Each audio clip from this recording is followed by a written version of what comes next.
All right, what's up, guys? You're not gonna believe it, but I'm in Belarus. Nice little park here.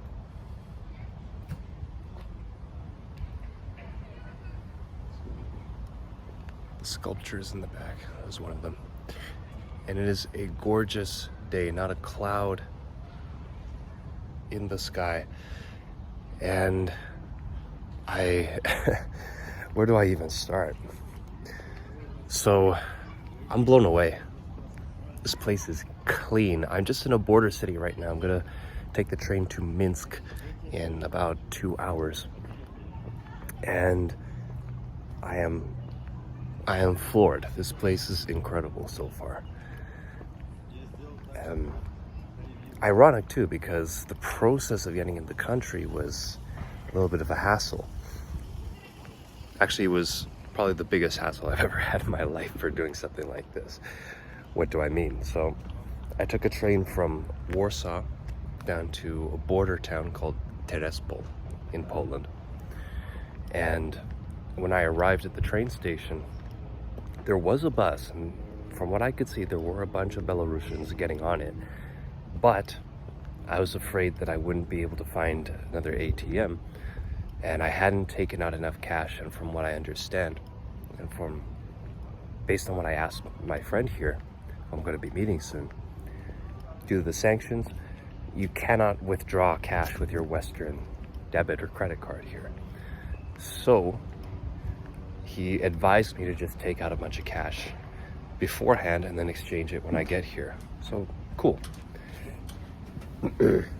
So I did that, and then I was waiting around for the next bus, which supposedly should be coming once an hour. But I didn't see another one. I was waiting out there for probably 2 hours. Interestingly, while I was waiting, a Korean woman struck up a conversation with me in English. And I thought, okay, well, that's different because no one there spoke English. I used what very little Russian I have, or I know, to try and communicate with people there. And by the grace of God, somehow I found an open Wi-Fi signal, so I was able to get ChatGPT to help me. I didn't have data for this.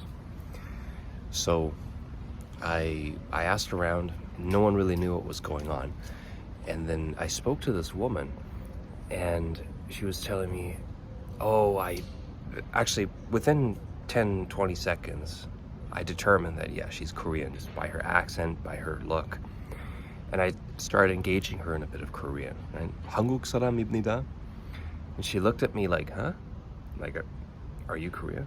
She's like, yeah, but I hate speaking Korean. I don't want to hear it. I thought, okay, that's strange. Never heard that before. She said, well, Korean government tried to kill me. I'm a political dissident. I've been seeking asylum. And I thought, okay, this conversation just got very weird. So she proceeds to tell me how she's been writing on the internet for years and years, and I'm not sure exactly what she said, but the government apparently did try to come after her. She's been bumming around Europe for God knows how long, years, apparently.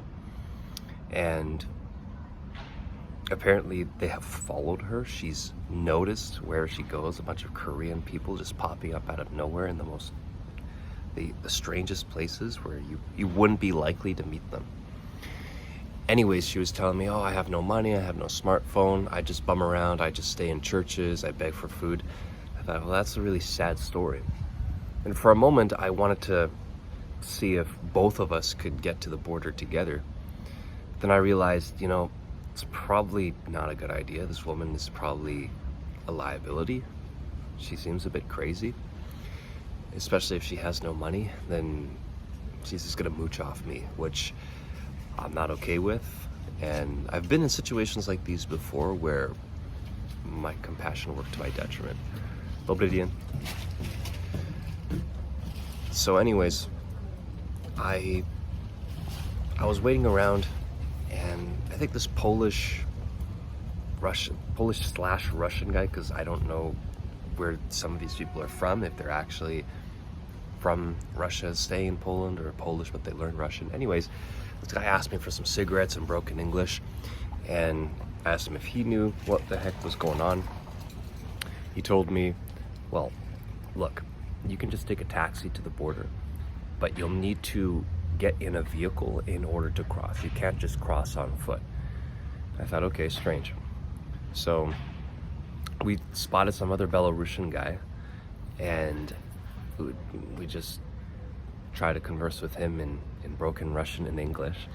And then it was determined, okay, we can both split a taxi. It's going to be like $10 in total, so like 30 zloty, Polish currency. And it will take us right to the exit controls on Poland's side. And we got there, and it was just insane. There was a line of vehicles stretching as far as the eye could see. Buses, cars. I mean, it was just a standstill. People were out and about, smoking cigarettes, chit-chatting, drinking beer in the middle of the day. It was like 5 o'clock. So just so we're keeping track, I arrived at that train station in Terespol at about 1:30 in the afternoon. And this was me waiting, trying to figure out what the heck's going on, finally making some progress. And so I'm tagging along with this dude who obviously speaks Russian and broken English. And we're tapping on people's windows who are at the front, about to enter the exit controls, asking them if we can hop into their car. People are saying no, and then we spoke to a bus driver, and he said, all right, you can do that. So he charged my Belarusian friend 120 zloty, so approximately 30 euros. And they charged me 50 euro, because I get the foreigner tax, obviously. But I understand it because, well, when it comes to document processing and all that stuff, maybe not on the Poland side because I'm an EU citizen, if you guys didn't already know, so that makes things a lot easier for me coming and going. But in terms of getting in on the other side, on Belarus's side, I'm sure he's dealt with it before, and he could anticipate correctly that I would be pulled aside and asked a bunch of questions. So I don't mean to bore you guys and keep rambling on, but I want to include the main details. We got through the exit controls just fine. Luckily, I had my expired German passport as well, so I could show that, since the one I have right now is actually a temporary one, since Germany, you know, them being Germans, they make it kind of difficult to renew. So anyways, I proceeded through the exit controls, and then we crossed this bridge on the bus, separating Poland and Belarus. It's basically like a big swamp, and obviously you see a bunch of cameras and barbed wire and so forth. And that probably took another 3 to 4 hours. And we got to the exit. Pardon me. We finally got to passport control at 1 in the morning. More like 12, because Belarus is an hour ahead of Poland. So, it was still a good 7 hours or so of waiting around. And so finally we got through that. Obviously they pulled me aside. They asked me a couple of questions in broken English and my broken Russian. They're like, "Purpose, where do you go?" Like stuff like this. But they're funky, big Soviet style officer caps. And so then, there we go. Got through that, got through customs, and I thought, okay, great. I'm in the country officially, smooth sailing from here. After I got through customs inspection, there were a whole bunch of people just waiting around, and I thought, what are these people doing, right?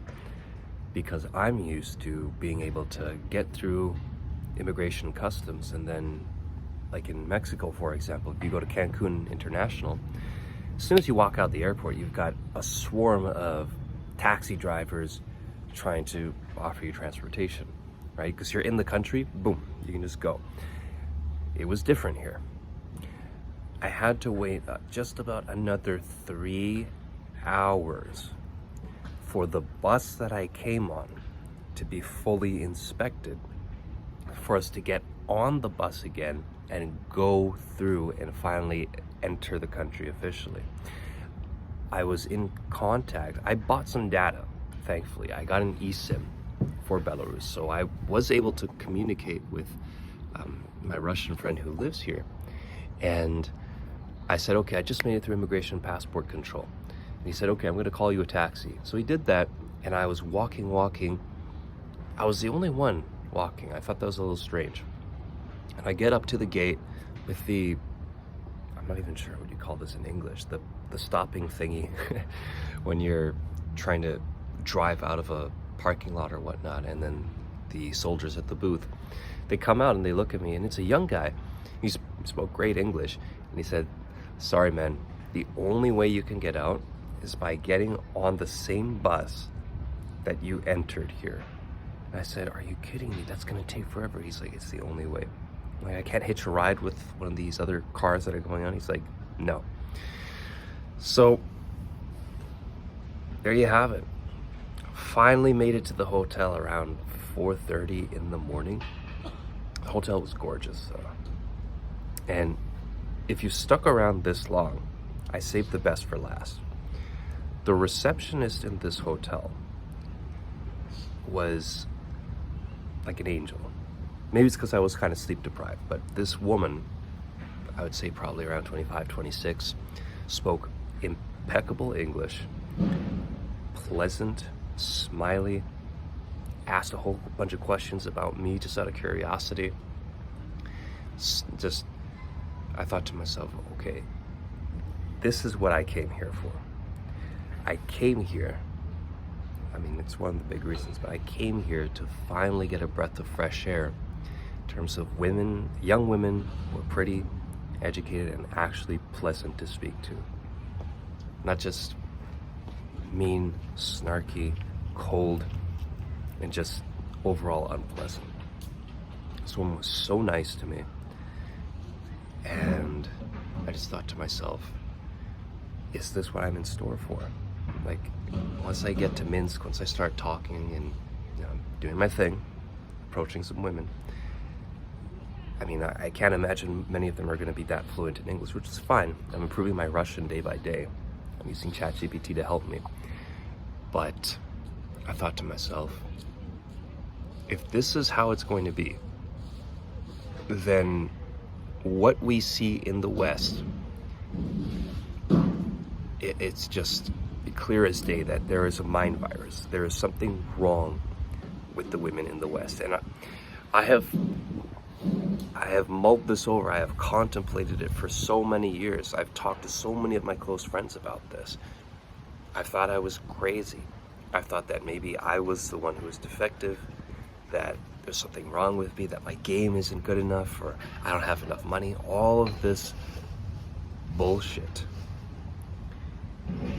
And funny enough, as I was having so much time to myself, waiting to get through into the country, I thought back to my first week when I arrived in China back in 2014.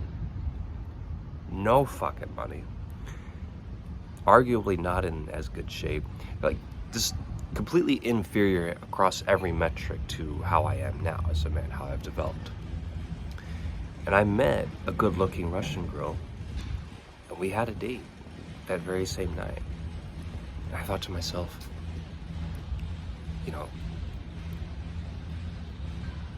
it is kind of BS, right? On the one hand, sure, get your money, looks max, self-develop, all of those things. That's great. It's going to make you into an extremely valuable person. But what we see in the Western world, and again, I'm going to be speaking to a lot more people while I'm here and getting a lot more perspective, so maybe I'm speaking too soon on this, but I am almost thoroughly convinced at this point that the attitudes and the kind of behavior that we see from most young women in the Western world who look even half decent is atrocious. And it is not your fault as a guy if these women treat you like that. It's not because your game is shitty. It's not because you don't have enough money or you don't look good enough. Although, generally speaking, people don't really treat you that well if you don't look that good. If you at least look unkempt, if you don't look clean, like you don't have to be Prince Charming, but at least look like you've got yourself together. But it kind of, I'm gonna finish this up. I know it's been long. It kind of just put everything into perspective. You know, like I remember years and years ago ranting and complaining and feeling like, man, it seems like you have to be this multimillionaire stud, 6 foot tall, 6 figures, 7 figures even, you know, 6-pack, like perfect smile, jawline, all this crazy shit just to get a half decent looking girlfriend who is at least halfway nice in the West. And I don't think that's true. I think the price of the punani has been absolutely inflated beyond measure, and pretty much all the guys who are doing this stuff are playing a losing game because the goalpost keeps moving. Like they're never satisfied. They're always just going to treat you like shit. Like again, I hope I'm wrong about this. I hope that maybe it's because I just don't have the right perspective, but I'd consider myself a fairly intelligent guy, and I know most of you guys are too. And maybe this is the burden of traveling, because it completely opens up your eyes and your mind to how things can be somewhere else, that actually what you've experienced for your whole life, what you've seen, what you've heard, is not just how things are. It's not normal. It's been normalized, but it's not normal. It's not how things should be. It's not how people are supposed to be. Healthy people, good people, strong people. There's a lot of problems in the Western world. And again, maybe I'm totally blowing this out of control. Like, oh, I haven't even been here 24 hours yet, and I'm already making comments on how, you know, an entire philosophy, an entire movement, an entire group of countries is completely wrong. Well, the last thing I'll say is just even look at this. Just even look at this.